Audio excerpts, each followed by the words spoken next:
to want to do like embalming and mortician stuff. It's a nice day. Actually, that would be super cool to buy a cemetery, right? Like plot of land for a cemetery and then making it like an alternative one, you know? Like natural, you can design your own stuff. You can do cremated or like plant it under a willow tree or a rose garden, you know? Yeah. Going to Hollywood Cemetery, and we are the Hollywood vampires, the Richmond vampires. But there actually is a legend here about the Richmond vampire and the dog statue that comes to life sometimes. We brought some flowers to leave here.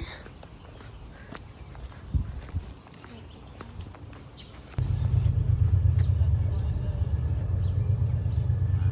I love how her eyes are looking up.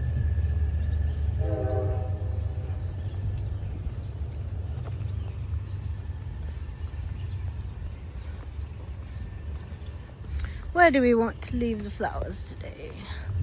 We can drop a few here and there at different spots. I feel like we should leave some flowers by her. I felt really. Okay.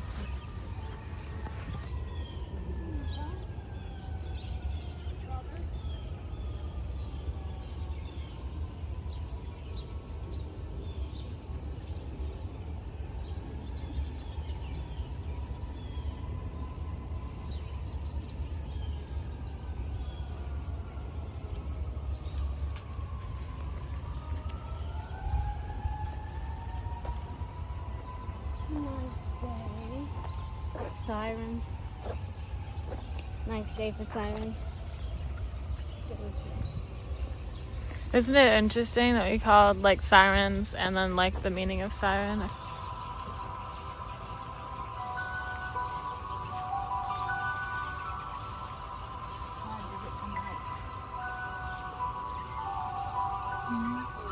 Gorgeous.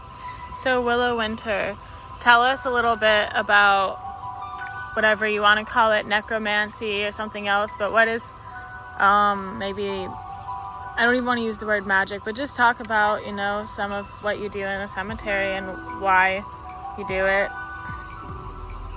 Sometimes I feel called to go to cemeteries to relax or just tap into whatever. Sometimes I do feel like the animals and spirits and land is like more alive, ironically, at the cemetery, the place of the dead.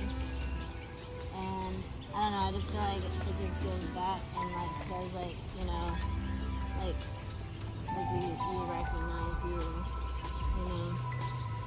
I don't know.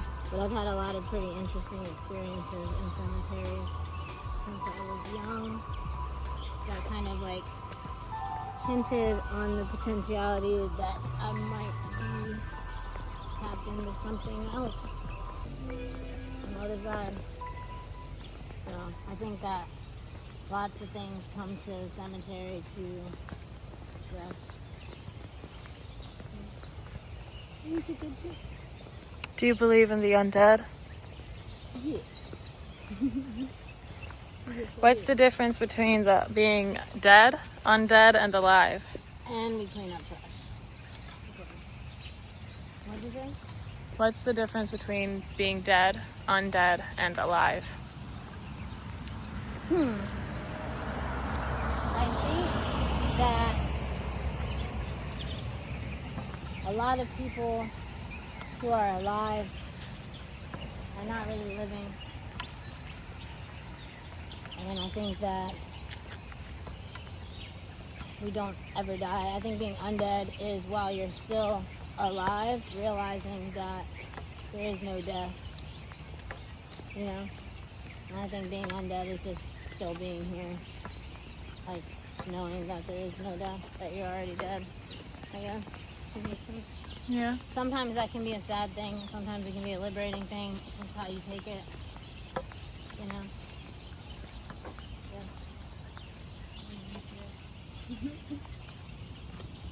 It's an echo.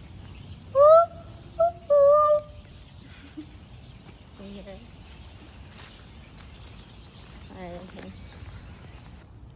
This person has some book statue. We appreciate the reader. Look at this. It's really cool.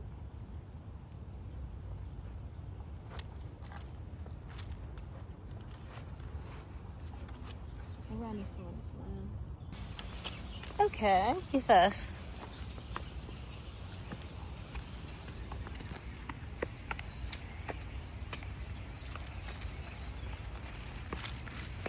Oh, Mother. We gotta put some flowers by Mother.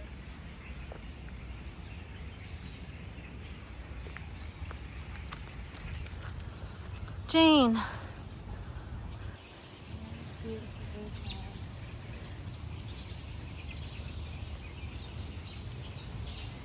That was the last rose. That's gorgeous. I think I'll just keep a single rose there, maybe. Sounds good to me. The bunny rabbit.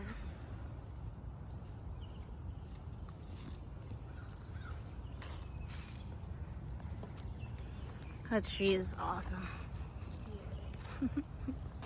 This is quite beautiful too.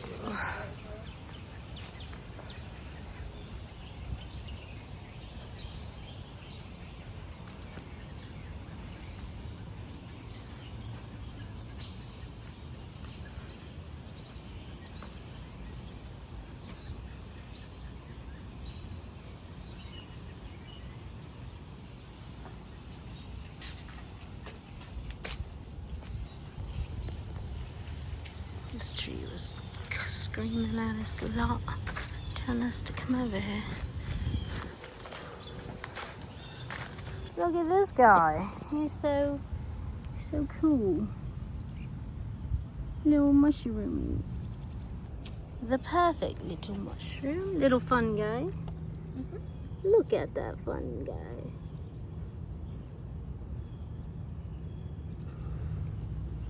Pretty cool. And Astrologer, 1960 to 2004. I am not here save for my legacy of love for those nearby and those left behind. But look to meadows, woodlands, and streams running to the sea. You will find me there. Life all about me. I am not alone. I feel like if she did write that poem, and it's just beautiful, like with her last name, and then she lived to be pretty old, like almost 100 years old, like in her 90s or late 80s. But that, to me, the poem that she has here expresses like she wasn't afraid of death because she knew like I just become life again, but like life everywhere. And it reminds me of when I used to volunteer at a hospice, and my first like hospice patient that I was volunteering with, she died, and I didn't find out about it, but I remember coming home one day and there was a giant Luna moth right by my door, and I saw that entire week like so many Luna moths like all around my door and on my stairway. It was crazy, and I had a feeling. I was like, I think that she might be gone. I felt like, and the thing is, her and I had spoken about Luna moths the first time we met, so that's why it was like so much she told me about that, and we connected a lot over spirituality and things. And she was like, this woman was so at peace and also excited to die. Like I could tell she was scared, but she was just like had so much faith that there was something after this. Like she had so much faith in an afterlife. And so that kind of reminds me of this, around maybe we just become like everything when we die, you know, like part of all of life. So that's kind of what it made me think of. Well, we had a nice visit, giving away flowers. Some flowers Some left. I'll get rid of those. And until next time that we get called to a cemetery. But we haven't been to this one together before, I don't think. I think we've been once. Maybe. But. So this was Hollywood Cemetery in Richmond, Virginia. And we will be back.